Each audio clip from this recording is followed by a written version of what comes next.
구구단도 못 외우던 바보. 그게 나야. 김 부장 50대 후반.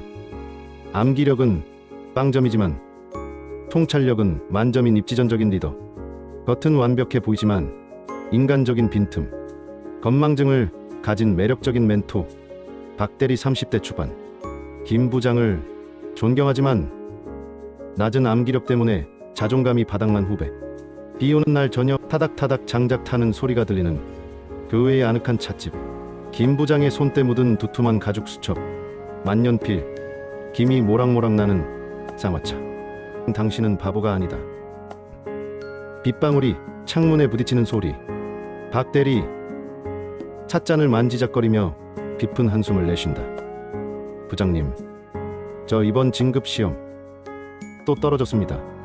그놈의 사교암기 테스트에서요. 남들은 3일만 보면 다 외운다는데 저는 일주일을 밤새워도 머릿속에 안 들어와요. 아무래도 저는 머리가 나쁜가 봐요. 이참에 회사 그만두고 몸 쓰는 일을 알아봐야 할지 진짜 자괴감 듭니다. 김 부장 쌍화차를 천천히 음미하고 내려놓으며 온화하지만 단호하게 박대리, 머리가 나빠? 자네 지금 나 들으라고 하는 소린가? 네? 아니요. 부장님이야 천재시잖아요.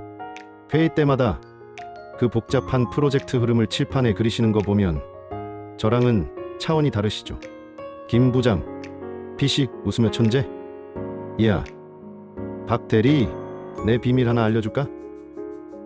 나 초등학교 때 구구단을 못 외워서 엄청 고통받았어. 에이, 농담하지 마세요. 구구단을요? 진짜야. 2단, 3단 넘어가면 머리가 하얘지더라고. 그것뿐인 줄 알아? 중학교 때는 더 가관이었지. 짝꿍은 쉬는 시간에 영어 단어 20개를 뚝딱 외우는데 나는 죽어라 봐도 10개도 못 외웠어. 그때 어린 마음에 진지하게 생각했지. 아, 나는 구제불능 바보구나. 박대리, 놀란 눈으로 진짜. 의외네요.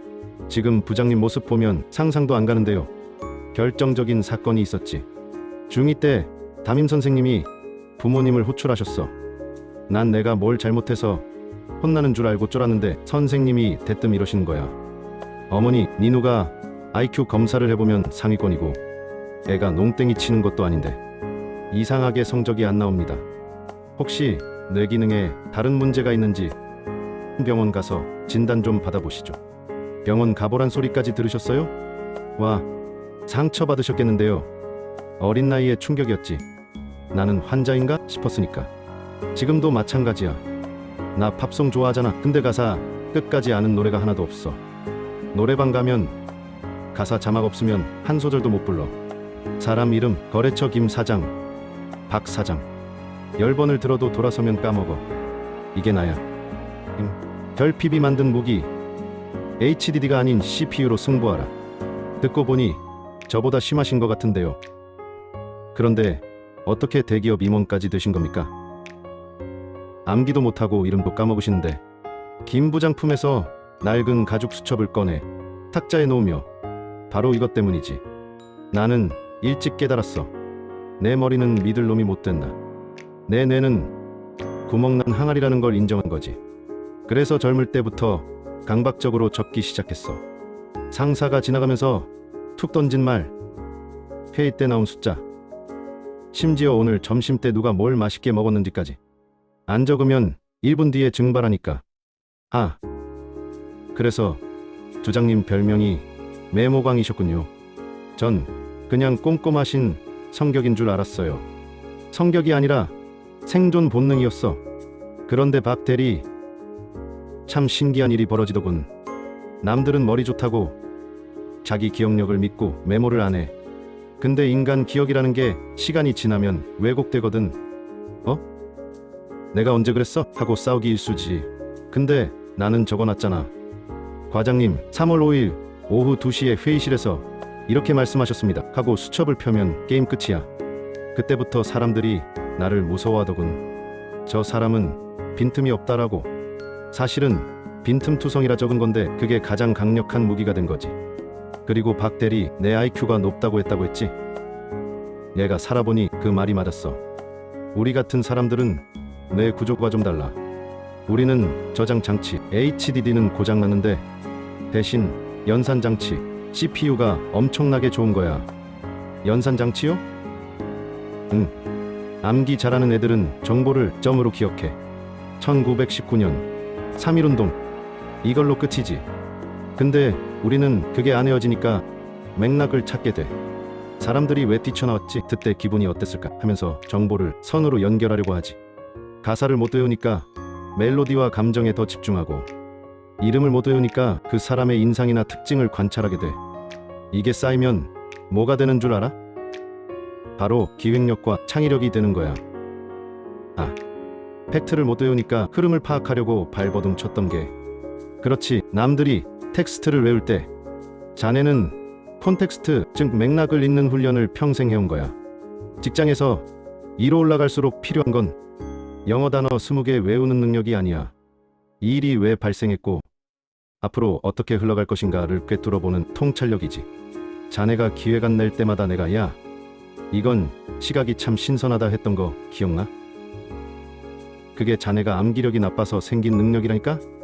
역사를 바꾼 건망증 천재들의 증언. 김 부장 찻잔을 내려놓고 눈을 반짝이며 몸을 앞으로 숙인다. 목소리에 열정이 실린다. 아까 내가 병원에서 진단받으라고 했다는 얘기했지? 그런데 역사적으로 보면 그런 소리 들었던 사람이 한둘이 아니야. 자네 아인슈타인 알지? 네, 상대성 이론 만든 천재요. 그 양반이 자기 집 전화번호도 못 외웠다는 거 알아? 한 기자가 물었대. 천재가 왜 집 전화번호도 기억 못합니까? 그랬더니 아인슈타인이 정색하면서 뭐라 했는지 아나? 수첩에 적혀있는 걸 굳이 왜 내 뇌를 낭비해가며 외워야 합니까? 나는 생각하는 사람이지 정보를 담아두는 백과사전이 아닙니다. 이게 핵심이야. 아인슈타인은 본능적으로 알았던 거지. 뇌의 용량은 한정돼 있는데 쓸데없는 팩트를 채워 넣으면 정작 중요한 상상력이 들어설 자리가 없다는 걸. 와, 뇌를 낭비하지 않기 위해 안 외운다. 관점이 완전히 다르네요.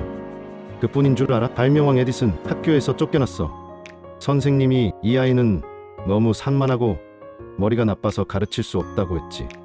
에디슨도 암기력은 빵점이었거든.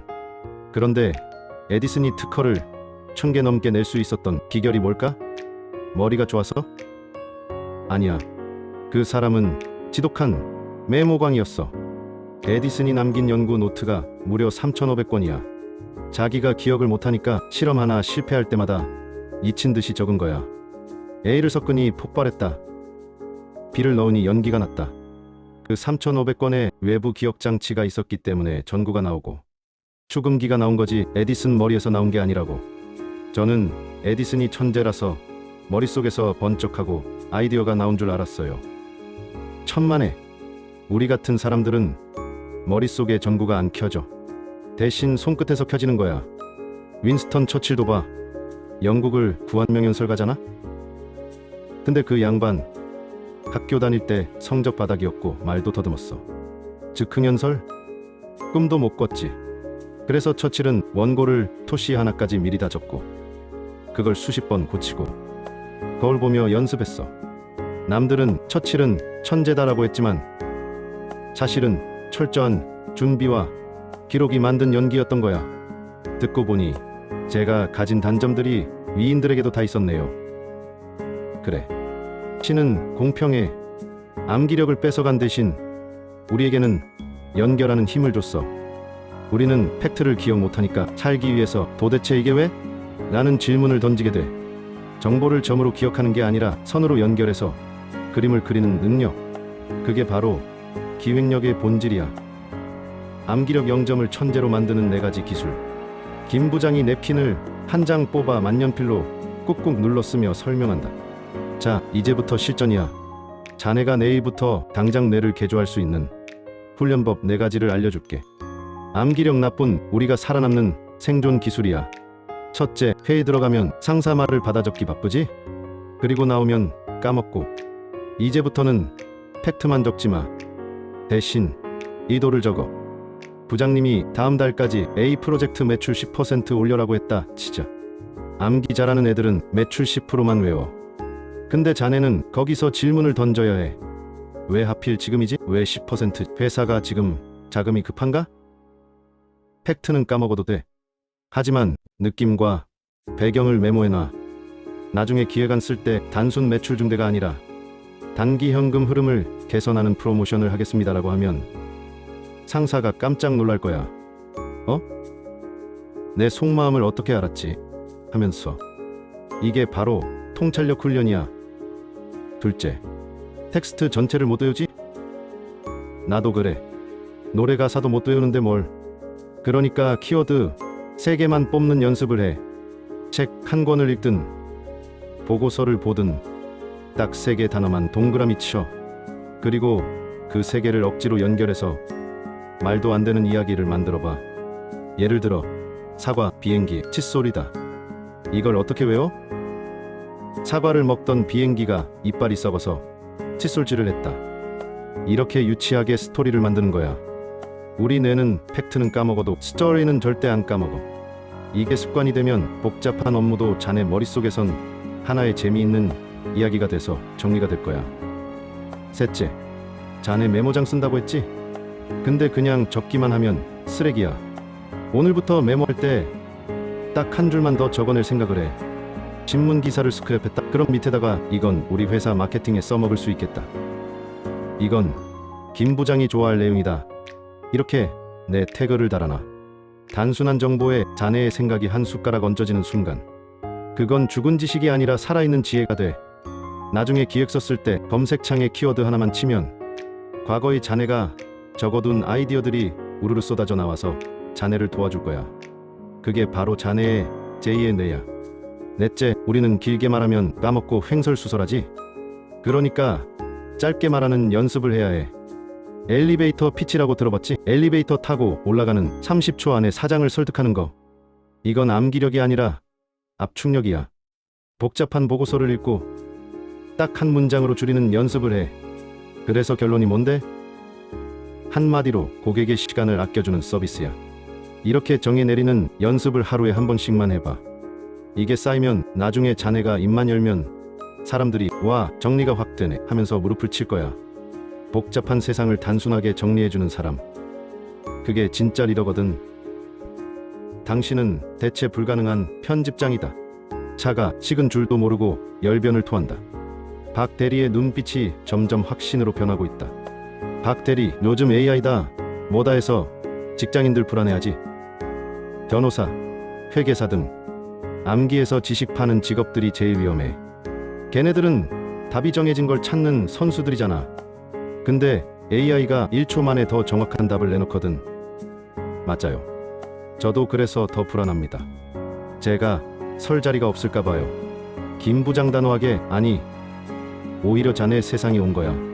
스티브 잡스 얘기를 해볼까? 잡스가 공학 천재였을까? 아니야, 코딩은 스티브 워즈니악이 다 했어. 디자인 조니 아이브가 했지.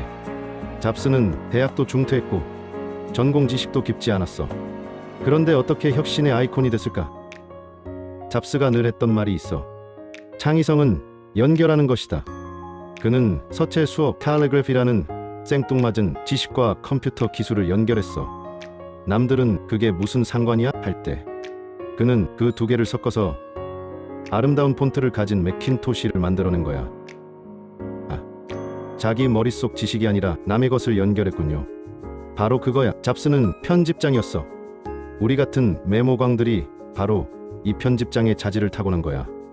우리는 머리를 못 믿으니까 수첩에, 폰에, 클라우드에 온갖 잡다한 걸 다 저장해두잖아. 그게 다 레고 블록이야. 암기 잘하는 애들은 머릿속에 정리된 완성품만 있어서 그걸 부수고 새로 만드는 걸 못해. 근데 우리는 널려있는 게 레고 조각이니까 이걸 집어서 저거랑 붙여보고 안 되면 다시 뜯어서 다른 거랑 붙여보고.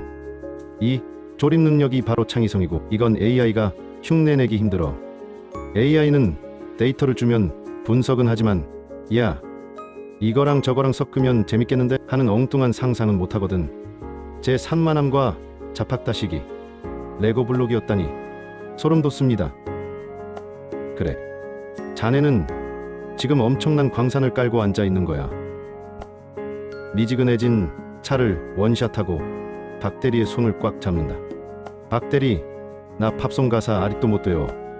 노래방 가면 마이웨이도 가사 보고 불러. 하지만 내 인생의 가사는 내가 직접 쓰고 있어. 남의 가사를 못 외우니까 내 식대로 새로 쓰는 거지. 자네도 남들이 써놓은 정답 매뉴얼 외우려고 애쓰지 마. 자네 수첩에 적힌 그 삐뚤빼뚤한 메모들이 나중엔 자네 인생을 바꿀 보물지도가 될 거야. 자네는 대체 불가능해. 알겠나? 박 대리, 가슴 벅찬 표정으로 눈에 눈물이 고인 채 네. 부장님, 저 이제 제 머리 탓 안 하겠습니다. 제 보물창고 꽉 채워서 세상에 없던 거 한번 조립해 보겠습니다. 김 부장 호탕하게 웃으며 좋아, 그 눈빛이야. 가자, 내가 삼겹살에 소주 한 잔 살게. 건망증 환자들끼리 진하게 한잔하자고. 두 사람이 자리에서 일어나 나간다. 테이블 위엔 김 부장의 낡은 수첩이 놓여 있다가 김 부장이 다시 헐레벌떡 돌아와 아차, 또 놓고 갈 뻔했네 하며 멋쩍게 웃으며 챙겨나가는 장면.